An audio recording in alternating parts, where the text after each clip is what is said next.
एक समय था जब उत्तर प्रदेश की सड़कों पर सिर्फ दो रंग चलते थे, एक नीला दूसरा सत्ता का। नीला मतलब बहुजन समाज पार्टी और सत्ता मतलब मायावती। वो वक्त था जब सिर्फ उनका नाम लेने से अफसरों की कलमें कांप जाती थीं और विपक्षियों की जुबानें लड़खड़ाने लगती थीं। लेकिन वक्त बदलता है, राजनीति में बदलाव सिर्फ मौसम नहीं तूफान बनकर आता है। साल 2027 की आंधी धीरे धीरे आकार ले रही है, विपक्ष की बिसात बिछ चुकी है, मोहरे तैयार हैं और खेल में नए खिलाड़ी भी शामिल हो चुके हैं। लेकिन इस बार कहानी थोड़ी अलग है, क्योंकि इस बार सवाल ये नहीं कि बीजेपी जीतेगी या हारेगी। सवाल ये है, क्या हाथी फिर से उठेगा या फिर वो इतिहास की किताबों में अध्याय बनकर रह जाएगा। तो वीडियो में आगे बढ़ते हैं, उससे पहले आपसे गुजारिश है कि हमारे चैनल बहुजन दस्तक 24 को ज़रूर सब्सक्राइब कर दीजिएगा, ताकि ऐसे राजनीतिक गर्म मुद्दों पर आप तक सबसे पहले पहुँचें। अब बात करते हैं चंद्रशेखर आज़ाद के बारे में, एक नाम जो धीरे धीरे बहुजन राजनीति के नए चेहरों में सबसे चमकदार सितारे की तरह उभर रहा है। साफ लहजे, कड़क तेवर और जनता के मुद्दों पर सीधी बात। एक वक्त था जब उन्हें सिर्फ सड़कों पर विरोध करने वाला नौजवान कहा गया, लेकिन अब उन्हें दलित लीडर 2.0 कहा जा रहा है। सोशल मीडिया पर उनकी पकड़ मजबूत है और युवाओं में उनकी छवि एक रॉक स्टार की तरह है।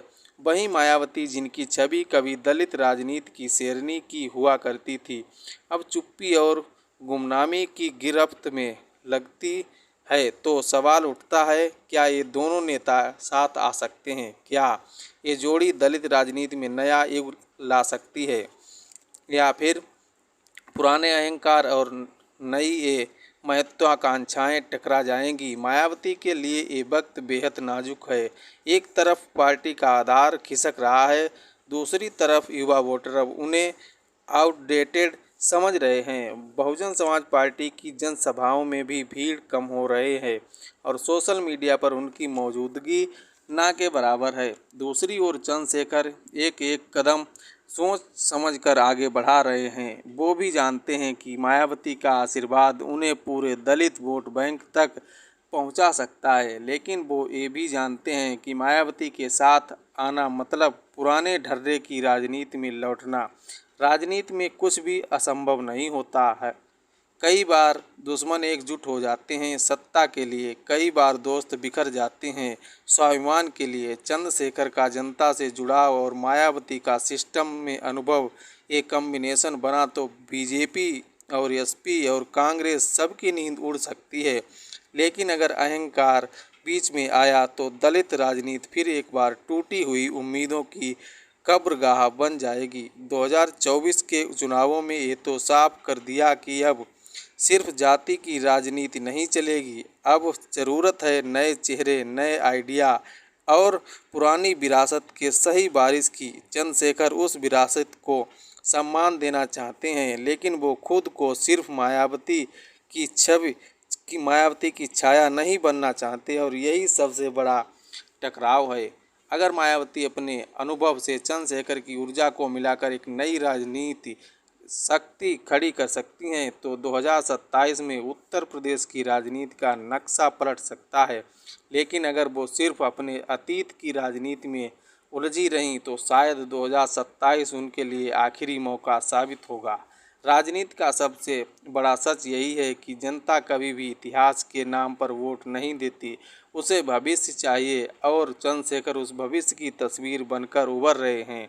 मायावती अगर समय रहते ही पहचान लें तो बहुजन समाज पार्टी को फिर से पुनर्जीवित किया जा सकता है।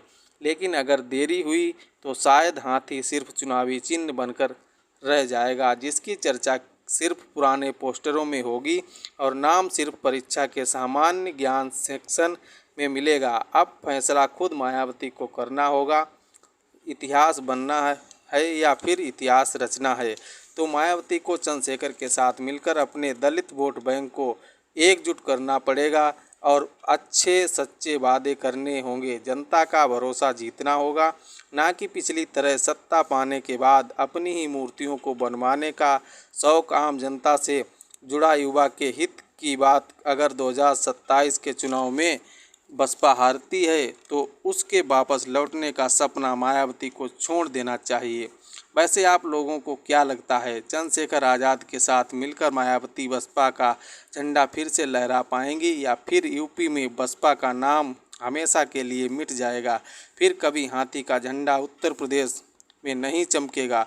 कमेंट में ज़रूर बताएं और चैनल